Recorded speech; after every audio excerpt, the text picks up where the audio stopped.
इस दिवाली शहर शहर गोबर के इन दियों से जगमग होंगे। ये दिए इको फ्रेंडली भी हैं और यूजर फ्रेंडली भी। दिए बनाने की ये तस्वीरें लखनऊ के कान्हा उपवन की हैं। नगर निगम यहाँ 1.5 लाख दिए बनवा रहा है।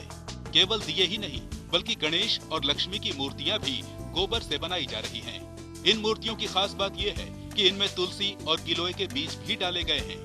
इस्तेमाल के बाद ये मूर्तियाँ अगर मिट्टी में दबा दी जाएं, तो तुलसी और गिलोय के गुणकारी पौधे पनप जाएंगे। ऐसी ही तैयारी देश के अलग अलग शहरों में हो रही है, लेकिन गोबर के इन दियों को देखकर चीन सदमे में है, क्योंकि इस दिवाली चीनी सामान का बहिष्कार हो रहा है और उसे लग रहे हैं अरबों के फटके। एक वक्त था जब दीपावली में चीनी प्रोडक्ट छाए रहते थे। दियों से लेकर गणेश लक्ष्मी की मूर्ति तक, सजावट की बत्तियों से लेकर बंधनवार तक।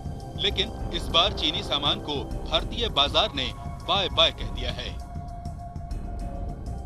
Confederation of all India traders यानी CAIT के मुताबिक इस दिवाली चीन को करीब 40,000 करोड़ रुपए का नुकसान हो सकता है। दिवाली पर भारत में करीब 70,000 करोड़ का कारोबार होता है। इनमें से 40,000 करोड़ के सामान चीन से मंगाए जाते थे। गलवान में हुई झड़प के बाद से ही चीनी सामान का बहिष्कार चल रहा है। भारतीय कारोबारियों ने तय किया है कि दिवाली में भी चीन के सामान नहीं मंगाए जाएंगे। चीन को जहां इससे करारा झटका लगा है, वहीं कोरोना के बाद पटरी पर लौटती अर्थव्यवस्था को ताकत भी मिलेगी, क्योंकि देसी सामान की मांग बढ़ेगी। रोशनी के त्योहार दीपावली पर गम के अंधेरे में डूबा हुआ है चीन। भारत से पंगा लेकर चीन ने अपना कितना बड़ा नुकसान किया है, इसका इल्म उसे है और अब वो पछता रहा है, खींच रहा है। खींच में ऊट पटांग बातें भी कर रहा है। चीन के सरकारी अखबार ग्लोबल टाइम्स ने चीन का दिवाली कारोबार चौपट होने पर रोना तो खूब रोया है, लेकिन साथ में ये एहसान जताने की कोशिश भी की है कि इससे भारतीय अपनी दिवाली ठीक से नहीं मना पाएंगे।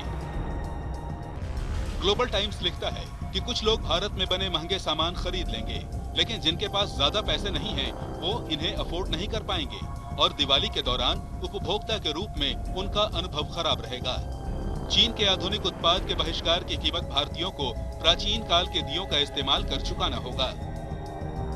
ग्लोबल टाइम्स का ये रोना भारतीयों के लिए बिल्कुल भी नहीं है। वो ऐसी बातें कर रहा है जैसे जब चीनी सामान नहीं आते थे तो यहाँ दिवाली नहीं मनती थी। उसका ये विलाप खुद के लिए है। उसे चोट तो तगड़ी लगी है, लेकिन वो मानने को तैयार नहीं है। ग्लोबल टाइम्स ये मानने को तैयार नहीं है कि दिवाली का चीनी सामान नहीं बिकने से उसे 400 अरब रुपए का नुकसान हो रहा है, जबकि ये आंकड़ा CAIT का है। वो अजीब अजीब दलीलें दे रहा है। मसलन चीनी कंपनियों ने पहले से ही दिवाली से जुड़े उत्पाद बनाने कम कर दिए थे। ग्लोबल टाइम्स की दलील है कि चीन दिवाली के सामानों के मुकाबले क्रिसमस के सामान ज्यादा बेचता है।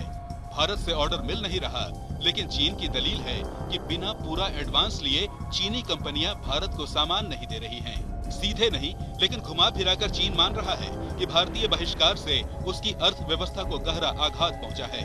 कोरोना ने पहले से ही झटका दिया था और इधर भारतीय बाजार से चीनी सामान गायब होने से उसकी हालत और खराब हो गई है।